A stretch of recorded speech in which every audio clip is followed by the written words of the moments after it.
Oke ya, di part keempat ini kita lanjut untuk membicarakan strategi bisnis khususnya dari sisi hukum ya. Oke, ini akan berakibat kepada karyawan, pemegang saham itu sendiri, maupun partner.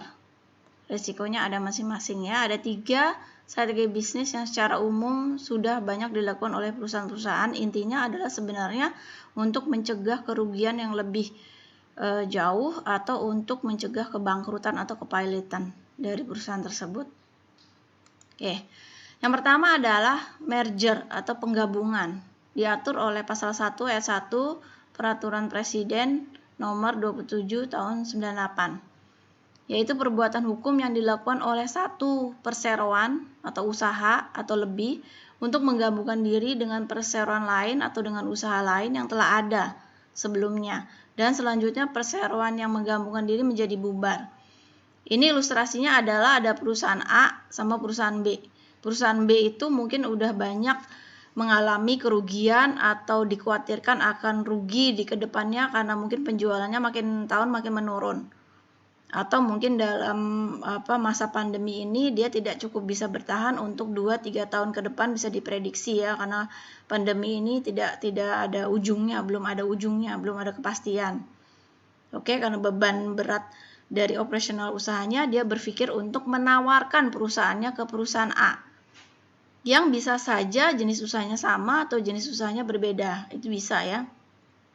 Asalkan syaratnya ya perusahaan A-nya itu tertarik karena dengan penilaiannya dia bahwa apabila saya mengambil alih operasional semuanya, kekayaan, kerugian dari perusahaan B itu dia akan untung ke depannya. Jadi memang perusahaan B harus menyusun portofolio dulu, paling nggak harus meyakinkan yang PTA itu untuk dapat mengambil alih seluruh aset dan sampai saham-sahamnya itu menjadi milik PTA. Nah, kalau kayak gini risikonya gimana? Untuk pemegang saham di PT B yang nanti menggabungkan diri ke PTA itu tidak akan rugi apa-apa. Ruginya hanya mungkin dia selama 20 tahun mendirikan usaha tersebut dia tidak menjadi pemilik dalam arti pemegang saham terbesar, karena sahamnya dia akan dibeli oleh PTA atau akan dialihkan dalam arti dia akan masuk sebagai pemegang saham PTA, tapi dia persentasenya akan dihitung dari persentase saham yang sudah ada di PTA. Kemungkinan juga kalau aset-asetnya dinilainya setelah dihitung bayar utang segala bla bla bla bla itu tinggal sedikit ya, dia akhirnya jadi pemegang saham minoritas bisa saja di PTA-nya. Tapi tetap saja dia tidak kehilangan apa-apa. Hanya kehilangan sejarah nama dia mendirikan PTB itu hilang. Ya, karena dia merupakan bagian dari perusahaan orang lain, itu aja.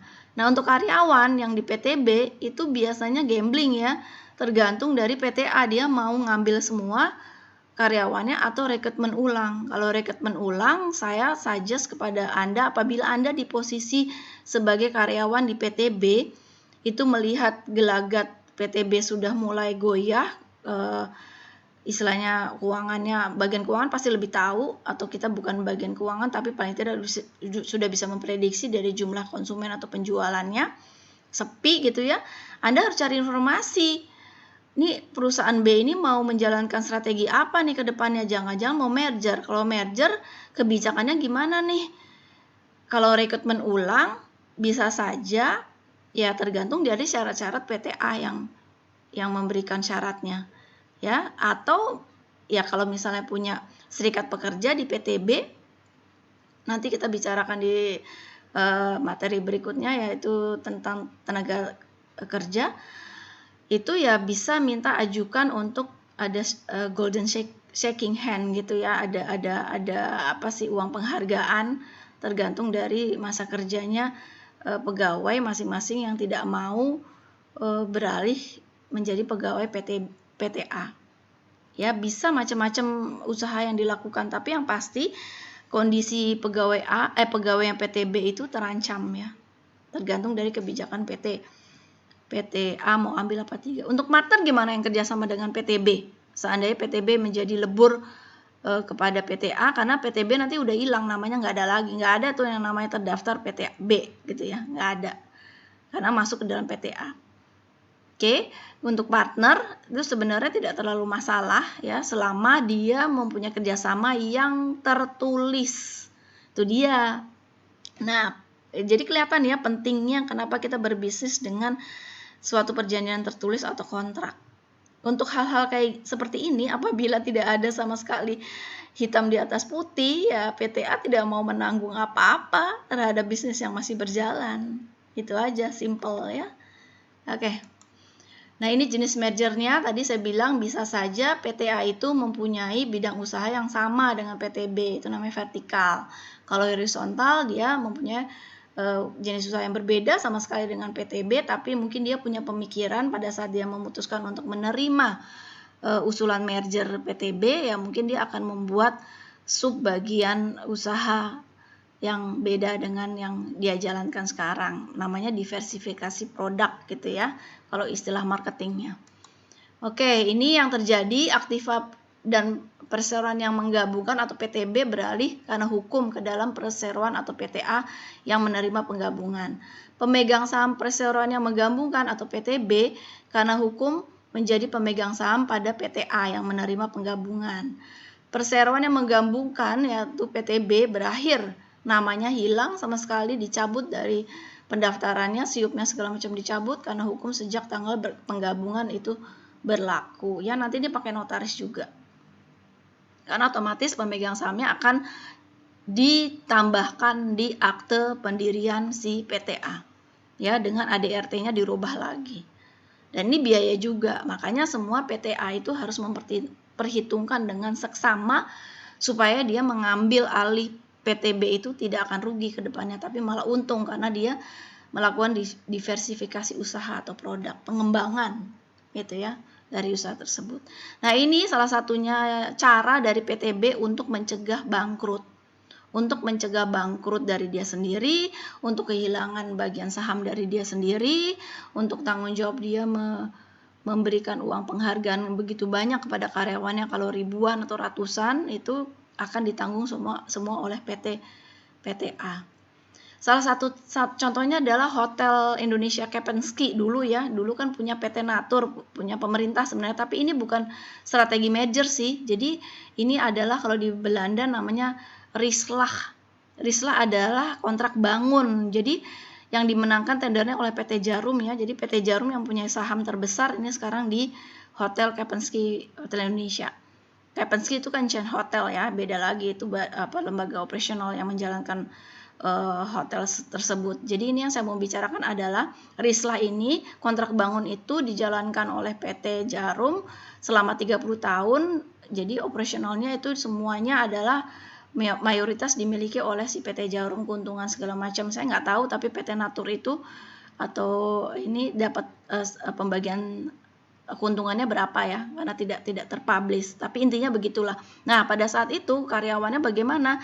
Jadi kebijakan PT Jarum adalah saya mau rekrutmen baru, makanya beberapa karyawan Hotel Indonesia yang sudah merasa umurnya di atas 50 itu langsung minta untuk dipensiunkan dini. Ya, itu ada hak penggantian yang diatur oleh Undang-Undang 13 tahun 2003 untuk karyawan-karyawan tetap. Ini nanti akan saya bicarakan lagi di materi tenaga kerja tentang status karyawan ya, implikasinya ke situ. Oke, berikutnya ada peleburan atau konsolidasi diatur oleh PP 27 pasal 1 ayat 2-nya. Dikatakan sebagai perbuatan hukum yang dilakukan oleh dua perseroan atau lebih untuk meleburkan diri dengan cara membentuk satu PT baru. Nah, ini ceritanya ada 3 PT atau 2 PT, itu masing-masing sama dengan permasalahannya, mungkin penurunan keuangan atau penurunan penjualan dan sebagainya. Supaya tidak bangkrut, yuk gabung yuk jadi satu, tapi bikin PT yang baru karena buat image baru ke masyarakat supaya punya energi baru lah gitu ya, seperti itu. Ini contohnya mungkin yang saya bisa berikan adalah PT Mandiri Tbk. Dulu itu adalah gabungan dari 4 bank gitu ya, atau sekarang Permata juga. Kalau Mandiri itu gabungan dari bank-bank pemerintah. Kalau Permata itu gabungan dari 3 atau 4 bank swasta. Di antaranya Bank Bali, Bank Universal itu gabung menjadi satu, bikin nama baru Permata supaya yaitu tujuannya untuk meningkatkan brand image-nya ke masyarakat supaya lebih percaya terhadap kredibilitas rekodnya mereka, yang mungkin sebelumnya masing-masing bank itu punya kasus-kasus tertentu yang takutnya nasabah tidak percaya lagi. Gitu ya intinya ya. Oke, yang tadi merger saya bisa kasih contoh mungkin TPI ya. TPI kan hilang sama sekali, dibeli oleh MNC. Itu salah satunya gitu ya. Oke, pengambilan atau take over atau akuisisi. Mungkin sering dengar ya. Ini perbuatan hukum yang dilakukan oleh badan hukum atau orang perorangan untuk mengambil alih baik seluruh atau sebagian besar saham perseroan yang dapat mengakibatkan beralihnya pengendalian terhadap perseroan tersebut. Jadi ini sebenarnya intinya adalah sama seperti merger kalau take over atau pengambilan alih sahamnya seluruh. Tapi kalau sebagiannya PT yang diambil sahamnya itu nggak hilang. Tapi kalau seluruhnya diambil sahamnya ya hilang PT-nya gitu ya. Ini hanya masalah peralihan saham. Nah, tapi berakibat juga bisa menjadikan seperti merger, hilang perusahaannya kalau seluruhnya. Nah, ini kebanyakan take over ini dilakukan banyak yang untuk kerjasama. Jadi misalnya kayak apa ya?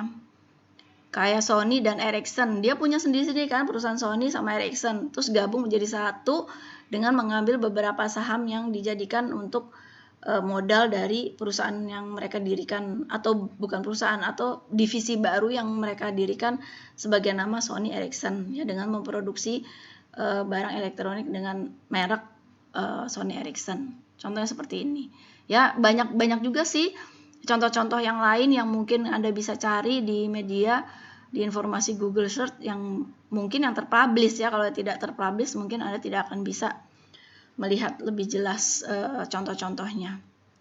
Nah, ini nanti kita buka diskusi ya. Kalian bisa cari nilai dari sini untuk mencari perusahaan-perusahaan mana yang menjalankan strategi-strategi seperti ini.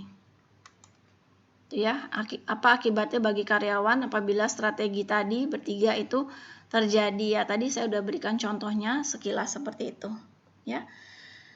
Oke, dan berikutnya ini ada analisa kasus rumah makan ayam Suharti yang kebetulan kalau dikaitkan dengan badan usaha, mereka restorannya berdirinya badan usaha tidak berbadan hukum. Terus mereka ada masalah keluarga, bercerai, kemudian ingin masing-masing mengambil bagian dari si usaha rumah makan ayam Suharti tersebut. Ini sampai ke proses pengadilan ya, karena harta gonogini dari usaha tersebut. Ya, keputusannya adalah masing-masing mendapat bagiannya dari istilahnya dari modal yang ada di rumah makan ayam Suharti, tapi karena usahanya sejenis dan di manage oleh orang yang tadinya menyerupakan pasangan, maka diputuskan oleh pengadilan merek dagangnya harus logo merek dagangnya harus berbeda. Yang satu pakai logo mukanya Bu Suharti, yang satu lagi memakai, yang Bambang Sahlan itu memakai logo ayam jago gitu ya. Padahal sebenarnya mungkin rahasia dagangnya itu ada yang awalnya dibuat Suharti adalah sama gitu ya. Nggak tahu ya, tinggal konsumen yang bisa menilai apakah rasanya berbeda apa tidak di ayam Suharti jago sama ayam Suharti yang logo orang tersebut. Gitu ya, ini bisa kita pelajari juga, kita pahami juga kalau kita mempunyai badan usaha yang tidak berbadan hukum, kemudian ada masalah di dalam individunya, itu pembagiannya agak rumit kalau memang tidak diatur di dalam perjanjian. Itu balik lagi perjanjian. Karena ini kan hartanya dipakai adalah harta bersama.